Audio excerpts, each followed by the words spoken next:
நம்மள சுத்தி இருக்கிற ஒவ்வொரு டேட்டாவும் அது ஒரு கதை சொல்ல முயற்சி பண்ணுது. ஆனா, அந்த கதைக்குள்ள ஒளிஞ்சிருக்கிற ரகசியங்களையும் பேட்டர்ன்ஸையும் நம்ம எப்படி கண்டுபிடிக்கிறது? இப்போ நாம அத செய்யறதுக்கான சில பவர்ஃபுல்லான டூல்ஸ பத்தி தான் பார்க்க போறோம். வாங்க ஆரம்பிக்கலாம். நம்ம கிட்ட டேட்டா மலை மாதிரி கொஞ்சி கிடக்கு. ஆனா, அதுல இருந்து அர்த்தமுள்ள ஒரு விஷயத்தை எடுக்கிறது தான் பெரிய சவாலே. யோசிச்சு பாருங்க, உங்க டேட்டா உங்ககிட்ட ஏதோ சொல்ல வருது. ஆனா, நீங்க அதை சரியா காது கொடுத்து கேக்குறீங்களா? அதுதான் இங்க முக்கியமான கேள்வி. எந்த ஒரு பிரச்சனையும் சால்வ் பண்ணணும்னா முதல்ல அதுக்குள்ள இருக்கிற பேட்டர்னை கண்டுபிடிக்கணும். இப்போ நாம பார்க்க போறது டேட்டாக்குள்ள ஒளிஞ்சிருக்கிற அந்த மாதிரி பேட்டர்ன்ஸை கண்டுபிடிக்க உதவுற ஒரு டூல் கிட் பத்தி தான். இது வெறும் டூல்ஸ் மட்டும் இல்ல, ஒரு பிரச்சனையை நம்ம எப்படி பார்க்கறோங்கிற நம்ம பார்வையே மாத்தக்கூடியது. நம்ம டூல் கிட்ல இருக்கிற முதல் டூல் கிளஸ்டரிங். ரொம்ப சிம்பிளா சொல்லணும்னா, எந்த ஒரு முன்தகவலும் இல்லாம ஒரே மாதிரி இருக்கிற டேட்டா பாயிண்ட்ஸை தானாவே குரூப்பா பிரிக்கிற ஒரு டெக்னிக் இது.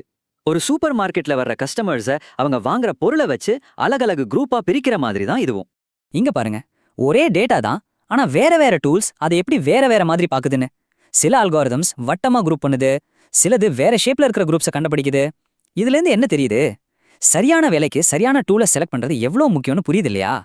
சரி வாங்க, இப்போ இந்த டூல் கிட்ல இருக்கிற சில முக்கியமான அல்காரிதம்ஸை பத்தி கொஞ்சம் டீட்டெயிலா பார்க்கலாம்.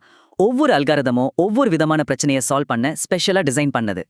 நம்ம லிஸ்ட்ல ஃபர்ஸ்ட் இருக்கிறது கே மீன்ஸ். இத ஒரு ஃபாஸ்டான துல்லியமான ஆர்கனைசர்னு சொல்லலாம்.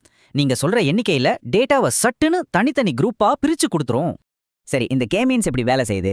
சிம்பிள் தான். முதல்ல நமக்கு எத்தனை குரூப் வேணும்னு நாம சொல்றோம். அப்புறம் அல்காரிதம் ரேண்டமா சில சென்டர் பாயிண்ட்ஸை வைக்குது. அதுக்கப்புறம் ஒவ்வொரு டேட்டா பாயிண்ட்டையும் அதுக்கு பக்கத்துல இருக்கிற சென்டரோட சேர்க்குது. அப்புறம் அந்த குரூப்போட சென்டரை மறுபடியும் கணக்கு பண்ணுது. குரூப்ஸ்ல எந்த மாற்றமும் இல்லாத வரைக்கும் இதை திரும்ப திரும்ப செஞ்சுக்கிட்டே இருக்கும்.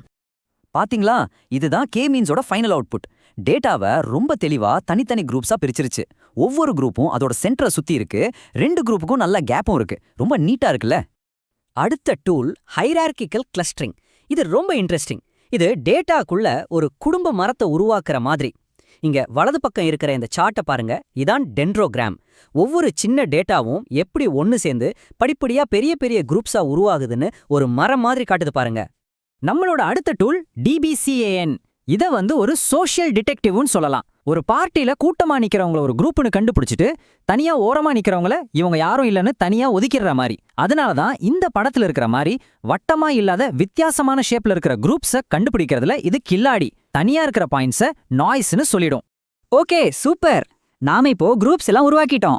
ஆனா ஒரு நிமிஷம், நாம உருவாக்குன இந்த குரூப்ஸ் நிஜமாவே நல்ல குரூப்ஸ் தானா? இதுக்கு ஏதாவது அர்த்தம் இருக்கா? இதை எப்படி செக் பண்றது? அதுக்கும் சில வழிகள் இருக்கு.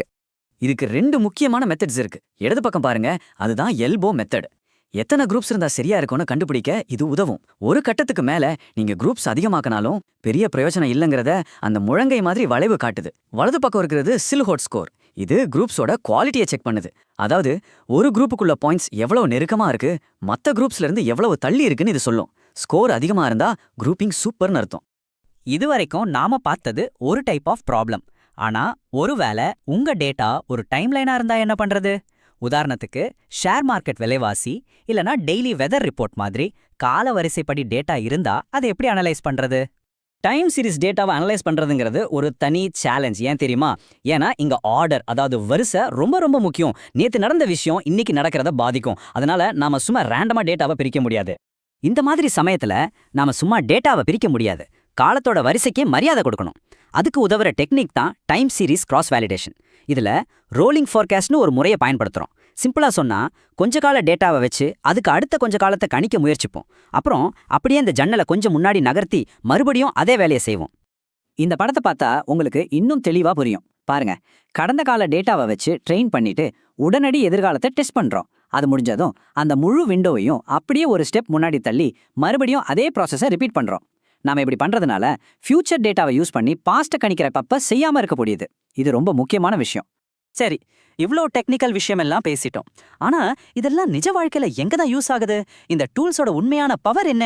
வாங்க பார்க்கலாம். இதோட பயன்பாடுகள் நீங்க நினைக்கிறத விட அதிகம். கஸ்டமர்ஸை தனித்தனி குரூப்பா பிரிச்சு அவங்களுக்கேத்த மாதிரி விளம்பரம் பண்றதுல இருந்து போட்டோவோட சைஸை கம்மி பண்றதுக்கு, பேங்க்ல நடக்கிற ஃப்ராட்ஸை கண்டுபிடிக்கிறதுக்கு, இப்படி நம்மள சுத்தி எல்லா இடத்துலயும் இந்த டெக்னிக்ஸ் தான் இருக்கு.